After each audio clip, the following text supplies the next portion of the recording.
नमस्कार दोस्तों, मेरे चैनल सची स्पिरिचुअल में आप सभी का स्वागत है। मैंने अपनी पिछली वीडियो में रामचरितमानस का भाग 2 प्रस्तुत किया था। इस वीडियो में मैं भाग 3 प्रस्तुत कर रही हूँ। उम्मीद है आपको पसंद आएगा। दोस्तों, नवरात्रि शुरू हो गई है। माता रानी की आप सब पर असीम कृपा हो। जय माता दी। ग्रह बेसज जल पवन पट पाई कुजोग सुजोग हो ही कुबोस्त सुबोस्त जग लख ही सुलक्षण लोग तुलसी लख ही सुलक्षण लोग। ग्रह औषधि जल वायु और वस्त्र ये सभी कुसंग और सुसंग पाकर संसार में बुरे और भले पदार्थ हो जाते हैं। चतुर और विचारशील पुरुष ही इस बात को जान पाते हैं। समप्रकाश तम पाख दुहु नाम भेद विधि किन्हीं शशि शोषक पोषक समुझी जग जस अप जस दीन तुलसी जग जस अप जस दीन। महीने के दोनों पखवाड़ों में उजियारा और अंधेरा समान रहता है, परंतु विधाता ने इनके नाम में भेद कर दिया है। एक को चंद्रमा का बढ़ाने वाला और दूसरे को उसको घटाने वाला समझकर जगत ने एक को सुयश और दूसरे को अपयश दे दिया, यानी कि पहले का नाम शुक्ल पक्ष और दूसरे का नाम कृष्ण पक्ष रख दिया।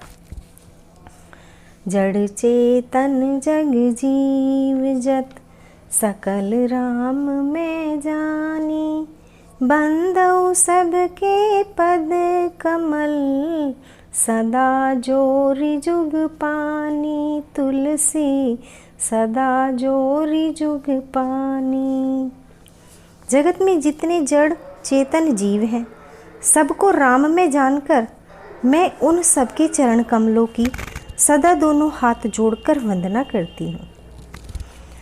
देव धनुज नर नाग खग प्रेत पितर गंधर्व बंदौ किन्नर रज छिनर कृपा करहु सब सर्व तुलसी कृपा करहु सब सर्व। देवता दैत्य मनुष्य नाग पक्षी प्रेत पितर गंधर्व किन्नर और निशाचर सबको मैं प्रणाम करती हूँ। अब सब मुझ पर कृपा कीजिए। आकर 4,84,00,000 जाति जीव जल थल नभ बासी सिय राम में सब जग जानी करऊ प्रणाम जोरी जुग पानी। 84 लाख योनियों में 4 प्रकार के जीव जल पृथ्वी और आकाश में रहते हैं। उन सबसे भरे हुए इस सारे जगत को श्री सीताराम में जानकर मैं दोनों हाथ जोड़कर प्रणाम करती हूँ। जानी कृपा कर किंकर मोहू सब मिली करहु छाड़ू जल छोहू निज बुद्धि बल भरोस मोहि नाही ताते बिनय करहु सब पाही। मुझको अपना दास जानकर कृपा की खान आप सब लोग मिलकर छल छोड़कर कृपा कीजिए। मुझे अपनी बुद्धि बल का भरोसा नहीं है, इसलिए मैं सबसे विनती करती हूँ। करन चहु रघुपति गुण गाहा लघुमति मोरी चरित अवगाहा सूझ न एकौ अंग उपाऊ मन मति रंक मनोरथ राऊ। मैं श्री रघुनाथ जी के गुणों का वर्णन करना चाहती हूँ, परंतु मेरी बुद्धि छोटी और श्री राम जी का चरित्र अथाह है। इसके लिए मुझे उपाय का एक भी अंग अर्थात कुछ भी उपाय नहीं सूझता। मेरे और बुद्धि कंगाल है, किंतु मनोरथ राजा है। मति अति नीच ऊंची रुचि आछी अचहे अमिहि जग जुरई न छाछी छम ही सज्जन मोर डिटाई सुन ही बाल बचन मन लाई। मेरी बुद्धि तो अत्यंत नीची है और चाह भी बड़ी ऊंची है। चाह तो अमृत पाने की है, पर जगत में जुड़ती छाछ भी नहीं। सज्जन मेरी ढिठाई को क्षमा करेंगे और मेरे बाल वचनों का मन लगाकर प्रेम पूर्वक सुनेंगे। जो बालक कह तो तरी बाता सुनहि मुदित मन पितु अरु माता हस हई कुटिल कुबिचारी, जेब बर तू सन भूषण धारी। जैसे बालक और तोतले वचन बोलता है तो उसके माता पिता उसे प्रसन्न होकर मन से सुनते हैं, किंतु क्रूर कुटिल और बुरे विचार वाले लोग जो दूसरों के दोषों को ही भूषण रूप से धारण किए रहते हैं, वो हंसेंगे। निज कबित के ही लाग ननिका, सरस हो अथवा अति फीका। जेब पर वनीति सुनत हर साही, ते बर पुरुष बहुत जगनाही। रसीली हो या अत्यंत फीकी, अपनी कविता किसे अच्छी नहीं लगती, किंतु जो दूसरों की रचना को सुनकर हर्षित होते हैं, ऐसे उत्तम पुरुष जगत में बहुत नहीं है। जग बहु नर सरसरी संभाई, जे निज बाढ़ी बढ़ई जल पाई। सज्जन सुकृत सिंधु सम कोई, देखी पूर्व विधु बाढ़ई जोई। हे भाई, जगत में तालाब और नदियों के समान मनुष्य ही अधिक हैं, जो जल पाकर अपनी ही बाढ़ से बढ़ते हैं। समुद्र सा तो कोई एक विरला ही सज्जन होता है, जो चंद्रमा को पूर्ण देखकर उमड़ पड़ता है। भाग छोट अभिलाष बड़, करऊ एक विश्वास। पैहि सुख सुनि सुजन सब, खल कर ही उपहास। तुलसी खल कर ही उपहास। मेरा भाग्य छोटा है और इच्छा बहुत बड़ी, परंतु मुझे एक विश्वास है कि इसे सुनकर सज्जन सभी सुख पाएंगे और दुष्ट हंसी उड़ाएंगे। खल परिहास होई हित मोरा, काक कही कलकंठ कटोरा। हंस ही बकदातुर चात कही, हंस ही मलिन खल विमल बत कही।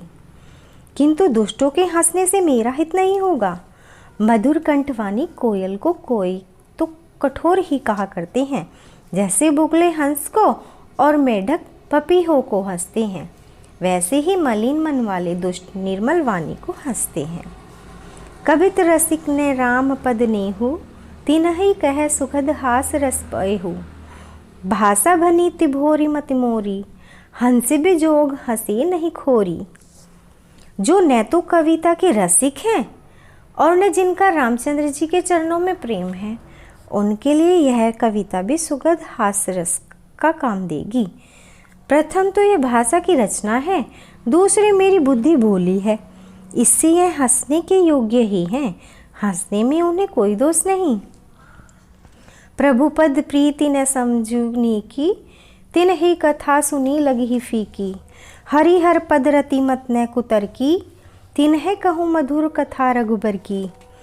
जिन्हें न तो प्रभु के चरणों में प्रेम है और न ही अच्छी समझ है, उनको यह कथा सुनने में फीकी लगेगी। जिनकी श्री हरि और श्रीहर के चरणों में प्रीति है और जिनकी बुद्धि कुतर्क करने वाली नहीं है, उन्हें श्री रघुनाथ जी की यह कथा मीठी लगेगी। राम भक्ति भूषित जिय जानी, सुनहि सुजन सुराहि सुबानी। कभी न हो नहीं बचन बीनु, सकल कला सब विद्याहीनु। सज्जनगण इस कथा को अपने में ही श्री राम जी की भक्ति से भूषित जानकर सुंदर वाणी से सराहना करते हुए सुनेंगे। और मैं ना तो कवि हूँ न वाक्य रचना में ही कुशल हूँ, मैं तो सब कलाओं तथा सब विद्याओं से रहित हूँ। आखर अरत अलंकृति नाना, छंद प्रबंध अनेक विधाना। भाव वेद रस भेद अपारा, कबित दोष गुण विविध प्रकारा। नाना प्रकार के अक्षर, अर्थ और अलंकार, अनेक प्रकार की छंद रचना, भावों और रसों के अपार भेद और कविता के भांति भांति के गुण दोष होते हैं। कबित विवेक एक नहीं मोरे, सत्य कहूँ लिखी कागत गोरे। इनमें से काव्य संबंधी एक भी बात का ज्ञान मुझ में नहीं है, यह मैं कोरे कागज पर लिखकर सत्य सत्य कहती हूँ। भनीति मोरी सब गुण रहित, विश्व बदित गुण एक। सो बिचारी सुन हही, सुमति जिनके बिबल विवेक। तुलसी जिनके बिमल विवेक। मेरी रचना सब गुणों से रहित है, इसमें बस जगत प्रसिद्ध एक गुण है, उसे विचार कर अच्छी बुद्धि वाले पुरुष जिनके निर्मल ज्ञान है इसको सुनेंगे। ऐहि मह रघुनाथि नाम उदारा, अति पावन पुराण श्रुति सारा, मंगल भवन अमंगल हारी, उमार सहित जय ही जो पथ फुरारी। इसमें श्री रघुनाथ जी का उदार नाम है जो अत्यंत पवित्र है, वेद पुराणों का सार है, कल्याण का भवन है और अमंगलों को हरने वाला है, जिसे पार्वती जी सहित भगवान शिव जी सदा जाप करते हैं। भनीति विचित्र सुख विकृत जो, राम नाम बिनु सो न सो, विदु बदनी सब भांति सवारी, सोहन बसन बिना बर नारी। जो अच्छे कवि के द्वारा रची हुई बड़ी अनूठी कविता है वह भी राम नाम के बिना शोभा नहीं पाती, जिसके चंद्रमा के समान मुख वाली सुंदर स्त्री सब प्रकार से सुसज्जित होने पर भी वस्त्र के बिना शोभा नहीं देती। सब गुण रहित कुकबी कृत बानी, राम नाम जस अंकित जानी, सादर कही सुनई बुधताही, मधुकर सरस संत गुणग्राही।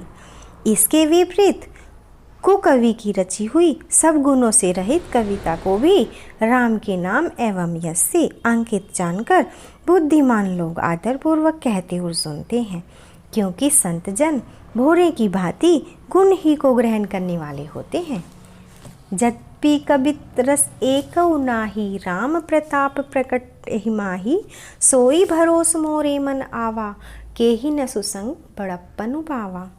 यद्यपि मेरी इस रचना में कविता का एक भी रस नहीं है, तथापि इसमें श्री राम जी का प्रताप प्रकट है। मेरे मन में यही एक भरोसा है, भले ही संग से भला किसने बड़प्पन नहीं पाया।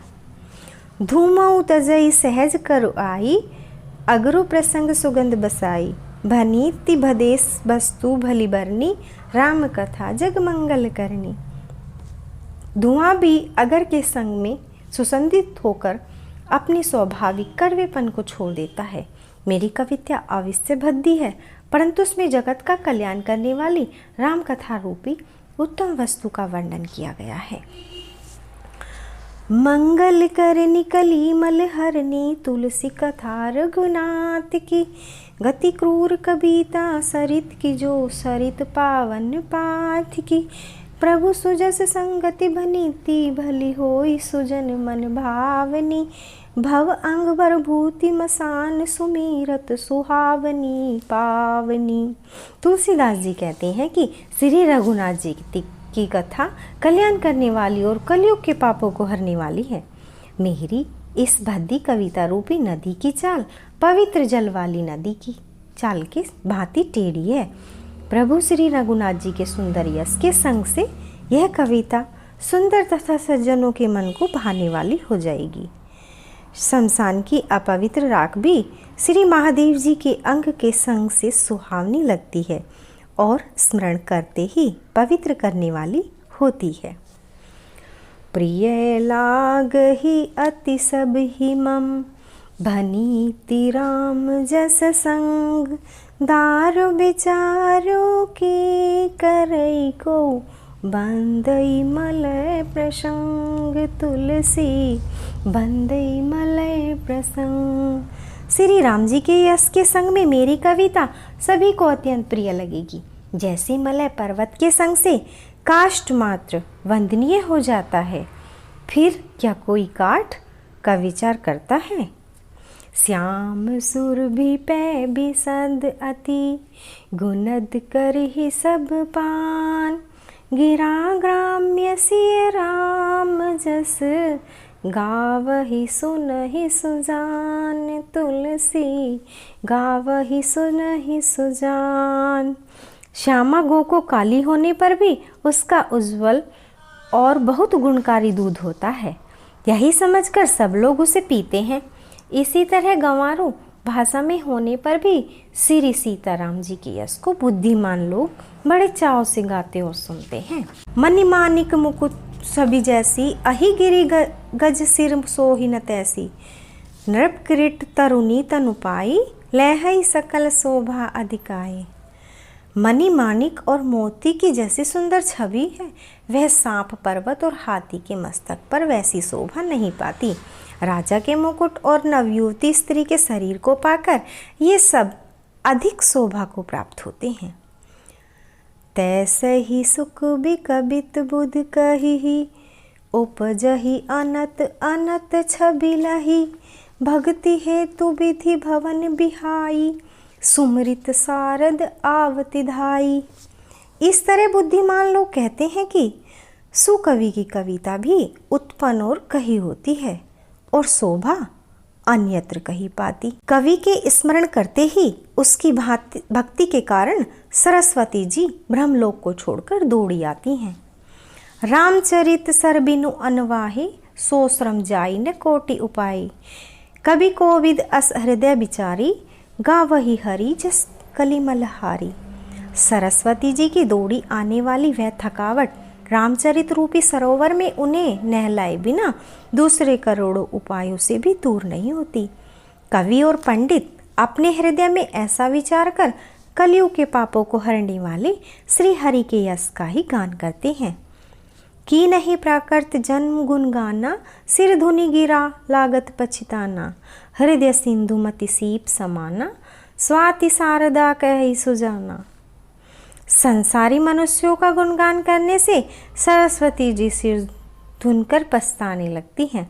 बुद्धिमान लोग हृदय को समुद्र, बुद्धि को सीप और सरस्वती को स्वाति नक्षत्र के समान कहते हैं। जो बरसई बरबारी विचारू, हो ही कबित मुक्ता मनि चारू। इसमें यदि श्रेष्ठ विचार रूपी जल बरसता है तो मुक्तिमणि के समान सुंदर कविता होती है। जय सिया राम।